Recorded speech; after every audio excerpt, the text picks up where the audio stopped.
রমজানের অষ্টম দিনে পিরোজপুরের পৌর কাঁচাবাজারে ফিরেছে কিছুটা স্বস্তি। ইফতারের অন্যতম উপসর্গ লেবু, শসা, বেগুন সহ বিভিন্ন সবজির দাম কমেছে। ক্রেতারা বলছেন, আগের সপ্তাহের তুলনায় কাঁচাবাজার এখন অনেকটাই সাধ্যের মধ্যে। বাজার অনেক সুন্দর, অনেক দাম কম। প্রথম দিন শশা নিয়েছি 80 টাকা 90 টাকা, আজকে 60 টাকা। মরিচের দাম কম, শাক কিনছি, শাকের দামও কম, সবকিছু কম। মাশাআল্লাহ, আলহামদুলিল্লাহ, স্বস্তি স্বস্তি, অনেক স্বস্তি। কি বলেন, আপনার 20 টাকা কেজিতে নেই, অনেক মালের 15 টাকা কেজিতে নেই। বিক্রেতারা বলছেন, বাজারে পর্যাপ্ত মজুদ থাকায় বেশিরভাগ তরিতরকারির দাম কেজিতে 20 থেকে 30 টাকা কমেছে। আলু বিক্রি হচ্ছে 6 কেজি 100 টাকায়। ছিল 80-90 টাকা, এখন 55-60 টাকা। ওই সময় আমদানি কম ছিল, এখন আমদানিটা বেড়ে গেছে, দামটা একটু কমে গেছে। প্রথম রমজানে তো তরকারি কেনাই যায় নাই, কিরকম শসা 90 কিনগে 100, আর পরে হইলো যাইয়া 70, পরে হইলো যাইয়া 50, এখন 50 কিনগা 60 বেচতে আছি। বেগুন 50 কিনগা 60 বেচতে আছি। লেবু ছোঁয়া যাইতো না, লেবু 18 টাকা পিস কেনা লাগতো, আর এখন কেনা লাগে 10 টাকা 11 টাকা।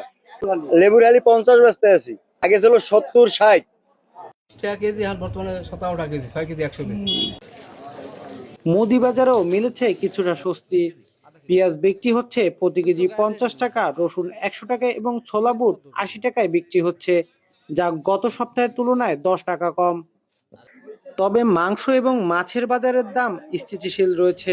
অন্যদিকে ফলের দাম কিছুটা বেড়েছে। বাজার মূল্য নিয়ন্ত্রণে পিরোজপুরের জেলা প্রশাসনের পক্ষ থেকে নিয়মিত বাজার মনিটরিং চলছে।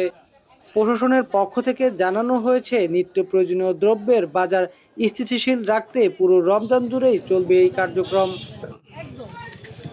জেলা প্রশাসক স্যারের নির্দেশক্রমে আমরা আসলে রমজানে বাজারটা সহনীয় রাখার জন্য এবং যাতে মানুষজন স্বস্তি সহকারে বাজার করতে পারে বা বাজারে সব দ্রব্যমূল্য নিয়ন্ত্রণে থাকে, সেজন্য আসলে আমরা বাজার মনিটরিংয়ে এসেছি। পুরো রমজান জুড়ে আমরা কিন্তু প্রতিদিনই বাজার মনিটরিংয়ে আসবো, যাতে এখানকার মানুষ স্বস্তি সহকারে বাজার বা কেনাকাটা করতে পারে।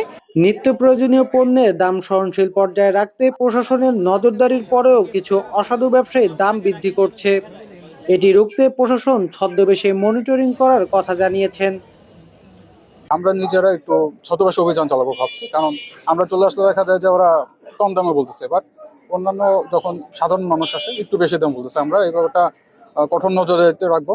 আমরা ছদ্মবেশ লোক পাঠাবো, যদি তারা এরকম কিছু করে আমরা খুব কঠোর পদক্ষেপ নেব।